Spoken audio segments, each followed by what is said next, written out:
Hi friend, चलिए start करते हैं कि कल देखते हैं कि कल मार्केट कैसे मोमेंटम कर सकता है। जैसा कि आप देखोगे कि लास्ट टाइम मार्केट जो है गैप अप खोला और गैप अप खोलने के बाद एक शार्प सेलिंग आया। उसके बाद इसने नीचे की तरफ प्राइस एक्शन जो लो के साइड बढ़ा, उसके बाद इसने थोड़ा सा कंसोलिडेशन करके एक और पुल बैक दिया और ये डायरेक्टली नीचे आ गया। तो कल सबसे बेस्ट चीज़ क्या है कि आप कब ट्रेड करोगे कल, अगर आपको अच्छी और ट्रेंडिंग एक्सपायरी पकड़नी है। एक्चुअली होता है क्या है ना कि हर कोई यही कहता है कि ट्रेंडिंग एक्सपायरी कैच कर सकते हैं, बड़ा पैसा बना सकते हैं। वो क्यों ऐसा बोलते हैं? क्योंकि मान लीजिए एक्सपायरीज एक्सपायरीज पर ही ज़्यादातर सेलर और बायर अच्छा पैसा कमाते हैं। वो क्यों कमाते हैं? क्योंकि अगर मार्केट मान लीजिए मॉर्निंग में एक हाई लगा के यहाँ पर कंसोलिडेशन कर रहा है और ये ब्रेक करता है, तो एक अच्छा और बढ़िया मोमेंटम दे सकता है। तो इसमें सेलर को भी बहुत अच्छा फ़ायदा मिलता है और इसमें बायर को भी बहुत अच्छा फ़ायदा मिलता है। तो इसलिए लोग बोलते हैं कि एक ट्रेंडिंग एक्सपायरी हम लोग कैच कर सकते हैं।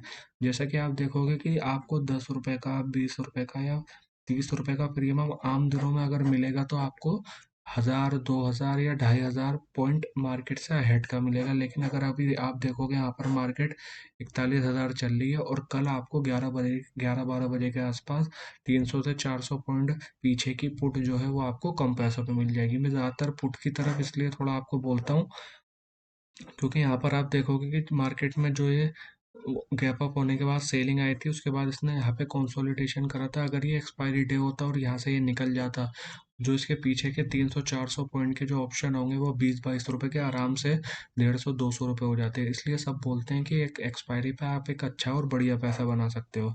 और मैंने भी आपको कई बार बोला है कि अगर आपको एक्सपायरी पे ट्रेड करना है, अगर एक्सपायरी पे आपको अच्छा पैसा बनाना है, तो आपको मार्केट का मोमेंटम देखना पड़ेगा।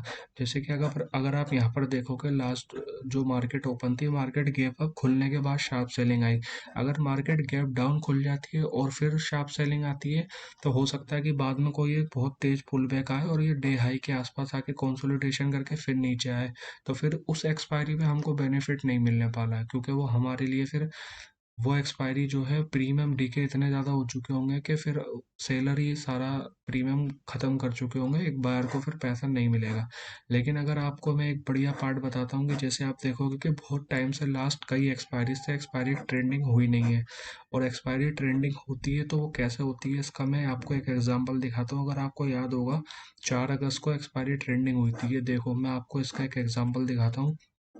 मार्केट थोड़ा सा भी गैप अप ओपन हो और गैप अप होने के बाद एक मॉर्निंग में एक हाई लगाए, और एक हाई लगाने के बाद मार्केट यहाँ पर कंसोलिडेशन करने लगे, और अगर ये 10:30-11 बजे के बाद में इसको ब्रेक डाउन करता है, तो आप ये देखोगे यहाँ पर अगर किसी ने 50 रुपए का या 40 रुपए का प्रीमियम खरीदा है, तो यहाँ पर आराम से 500 या 450 रुपये हो गया होगा। तो यही वो एक्सपायरीज होती हैं, या जो ऑप्शन सेलर हैं जिन्होंने यहाँ पे शॉर्ट पोजीशन बनाई होगी, यानी ऊपर की जिन्होंने कॉल्स बेची होंगी 500-600 रुपए की, वो इतनी तेजी से टिके हुए होंगे कि वो 40-50 रुपए पे आराम से आ गए होंगे। तो इसलिए सेलर हो या बायर हो, दोनों ही एक्सपायरी ट्रेंडिंग एक्सपायरीज पकड़ना चाहते हैं। और जिनके पास पैसा कम होता है वो ऑप्शन बाइंग करना चाहते हैं। वो हर एक्सपायरी ये सोच के ट्रेड ना करे कि हर एक्सपायरी हमें ट्रेंडिंग एक्सपायरी मिलेगी, बड़ी एक्सपायरी मिलेगी, हमारा 40 रुपए का प्रीमियम 400 रुपये चला जाएगा। ये हर दिन नहीं होता, क्योंकि मैं इसका लाइव एग्जांपल आपको दिखा चुका हूँ। 4 अगस्त के बाद से ऐसी कोई भी एक्सपायरी नहीं गुजरी है जिसमें 40 रुपए का प्रीमियम 400 रुपये चला गया हो।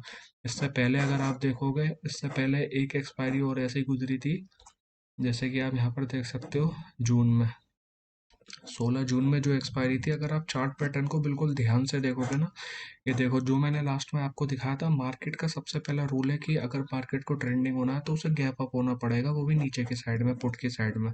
क्योंकि अगर कोई चीज़ गैप अप ही नहीं खुली या फिर फ्लैट ही नहीं खुली, तो वो फिर नीचे जाएगी कैसे? अगर मान लीजिए मार्केट यहाँ पे गैप अप होने की जगह यहाँ पे खुल जाती, या यहाँ पे गैप डाउन हो जाती और यहाँ पर खुलती, तो फिर इसके पास स्पेस ही कितना बचा नीचे ट्रेड होने के लिए।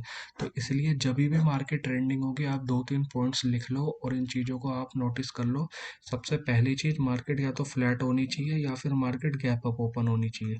अगर कल मार्केट गैप अप ओपन होती है या फिर मार्केट फ्लैट ओपन होती है, और फ्लैट ओपन होने के बाद में मार्केट अगर नीचे की ओर आने लगती है और एक 15 मिनट की कैंडल बनाती है जिसका हाई ब्रेक नहीं करती है, और 10:30-11 बजे तक मार्केट ऐसा ही कंसोलिडेशन कर रही है, तो आप यहाँ पे 20 से 25 रुपए की कोई भी पुट बाय कर सकते हो, जिसका एसएल आप 10 से 15 रुपये रखोगे, ताकि आपका ज़्यादा लॉस ना हो। 10 से 15 रुपये मैक्सिमम। अगर 15 रुपये वो ऑप्शन 25 रुपये से आपका 15 रुपये आ गया या 10 रुपये आ गया तो आपको निकाल दो। क्योंकि अगर आप एक चीज़ हमेशा ध्यान रखना, एक्सपायरी डे पे ज़्यादा टाइम नहीं होता है मार्केट के पास मोमेंटम करने के लिए। तो मार्केट क्या करती है, बहुत तेज़ी के साथ मोमेंटम करती है। अगर इसको 25 रुपये से इसको 300 रुपये या फिर 250 रुपये जाना है तो ये ज़्यादा वेट नहीं करेगा। ये 25 से दोबारा बार बार 15 के टाइम पास नहीं करेगा, क्योंकि जिसे दूर जाना होता है वो मॉर्निंग में जल्दी उठता है और जल्दी निकलता है। जैसे कि यहाँ पे आप लाइव एग्जांपल देख सकते हो, मार्केट ओपन हुआ, ओपन होने के बाद एक हाई लगाया, थोड़ा सा टाइम पास करा इसने, बल्कि एक भी इसके बीच में ग्रीन कैंडल नहीं है। और एक चीज़ और आपको मैं कॉमन बताता हूँ कि जब भी मार्केट बहुत अच्छी सेलिंग के लिए आने वाली होती है तो मार्केट रिएक्ट कैसे करती है। एक चीज़ ये आप देखोगे कि लास्ट कैंडल का हाई कभी भी ब्रेक नहीं करा मार्केट ने, क्योंकि उसे सेलिंग के लिए आना था। ये देखिए, लास्ट कैंडल का हाई, लास्ट कैंडल का हाई, हाई, हाई, ये भी हाई और ये भी हाई, मतलब डिसिसिवली किसी ने भी नहीं काटा और सारी रेड कैंडल है। तो इसका मतलब है मार्केट का जो ट्रेंड है वो बियरिश साइड ज़्यादा है, यानी सेलर ज़्यादा है, बायर्स कम है। बस मॉर्निंग में एक बार बायर्स ने ट्राइड करा, ट्राई करने के बाद उन्होंने छोड़ दिया और मार्केट डायरेक्टली नीचे आ गया। तो यही वो दिन होते हैं और यही वो एक्सपायरीज होती है जिनको बोला जाता है कि जैकपॉट एक्सपायरीज, ट्रेंडिंग एक्सपायरीज, जिस दिन 25 रुपये की चीज़ आपके 200 रुपये या 300 रुपये तक चली जाती है। तो इनको कैच करना इतना ईजी नहीं होता है जितना ईजी मैंने आपको बता दिया। बट मैं आपको एक छोटी और सिंपल सी चीज़ मैंने आपको बता दी है कि आप इसको ट्रेड कैसे कर सकते हो। जैसे मान लीजिए अगर आप कल की मार्केट देखोगे, मार्केट अभी सेलिंग के साइड आ रहा है, ठीक है। मार्केट अभी सेलिंग के साइड आ रहा है और शार्प सेलिंग जो आई है वो यहाँ से आई है। अब कल अगर मार्केट गैप अप होने के बाद इसके आसपास ही ओपन हो जाता है और एक वैसे ही 15 मिनट की कैंडल बनाता है और उसका डे हाई ब्रेक नहीं करता है और लगातार जो लास्ट कैंडल के लो है उनको भी रिस्पेक्ट कर रहा है, तो आप उसके उसके उसको वेट कर सकते हो और 10-11 बजे के आसपास जो भी कोई ऑप्शन मिले 10 से 15 रुपये का एसएल डाल के आप उसको ट्रेड कर सकते हो। क्योंकि अब बहुत टाइम से मैं देख रहा हूँ कि एक्सपायरी एक भी ट्रेंडिंग नहीं हुई है। अगर ये निकल गया तो ये आराम से एक बढ़िया और बेहतरीन प्रॉफिट आपको बना के देगा। उससे क्या होगा कि आपको आने वाली एक्सपायरीज के लिए एक अच्छे एसेट मिल जाएंगे। तो कल आप इसी तरह से ट्रेड कर सकते हो, या तो कल मार्केट फ्लैट ओपन हो, यहाँ पे मार्केट फ्लैट ओपन होती है, यहाँ से नीचे आना शुरू होती है और एक 15 मिनट कैंडल का जो डे हाई है वो ब्रेक नहीं होता और लगातार लोअर साइड में मार्केट कैंडल्स बनाता जाता है और यहाँ पर आके वहीं पर ही कंसोलिडेशन कर रहा है। तो आप इसको सेलिंग के लिए एक बार खरीद सकते हो। बाइंग के लिए मैं बिल्कुल भी रिकमेंड नहीं करूँगा, क्योंकि बाइंग में मैंने हमेशा देखा है 20 से 25 रुपये का प्रीमियम 30, 35 या 40 रुपये जाता है। ज़रा सा मार्केट में 15 मिनट का रिट्रेसमेंट आता है, वो फ़ौरन नीचे आकर के अपना क्या बोलते हैं, जो ऑप्शन है उसका लो काट देता है। तो इसलिए मैं बिल्कुल भी प्रेफर नहीं करता। हमेशा आप ये कोशिश करो कि पुट बाइंग में, अगर ऑप्शन बाइंग कर रहे हो तो ऑप्शन बाइंग में भी आप सिर्फ और सिर्फ पुट बाइंग करो। क्योंकि पुट बाइंग में क्या होगा, आप अगर 25 20 25 रुपये का प्रीमियम खरीद रहे हो और 10 रुपये का एसएल रख रहे हो, ये 1 2 या 3 बार आपका एसएल चला जाएगा। लेकिन जिस दिन भी आपको मोमेंटम मिल गया, ऐसा बढ़िया मोमेंटम मिल गया, तो उस दिन आप बढ़िया पैसा कमा सकते हो, क्योंकि फ्लो में आपको पैसा देगा। तो कल दो चीज़ें आप ध्यान रखेंगे।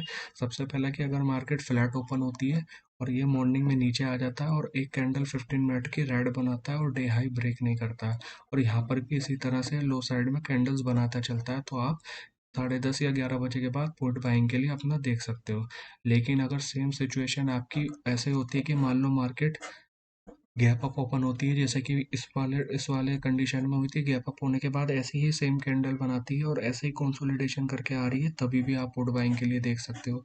बट मैं बिल्कुल भी रिकमेंड नहीं करूँगा कि अगर मार्केट फ्लैट या गैप अप ओपन हो या गैप डाउन ओपन हो और लास्ट कैंडल का जो हाई है, जैसे ये कैंडल का हाई है, अगर यहाँ पे एक और ऐसी ग्रीन कलर की कैंडल बन जाती तो फिर मैं इसको छोड़ दूंगा, मैं फिर इसको ट्राई भी नहीं करूंगा, मैं इसको कि मैं आगे इसको लेकर के जाऊं। तो इसीलिए मैंने आपको बता दिया कि आप कैसे कल मार्केट को बढ़िया तरीके से ट्रेड कर सकते हो और कैसे आप एक जैकपॉट और एक अच्छी एक्सपायरीज पकड़ सकते हो। आगे आने वाले टाइम में भी आपके लिए मैं ऐसी वीडियोस बनाता रहूँगा, ताकि आपको पता चले कि कैसे प्राइस एक्शन रिएक्ट करता है और कैसे प्राइस पैटर्न समझ के आप एक बढ़िया प्रॉफिट बना सकते हो। Thank you so much friend, आगे मैं आपके लिए और भी वीडियोस बनाता रहूँगा।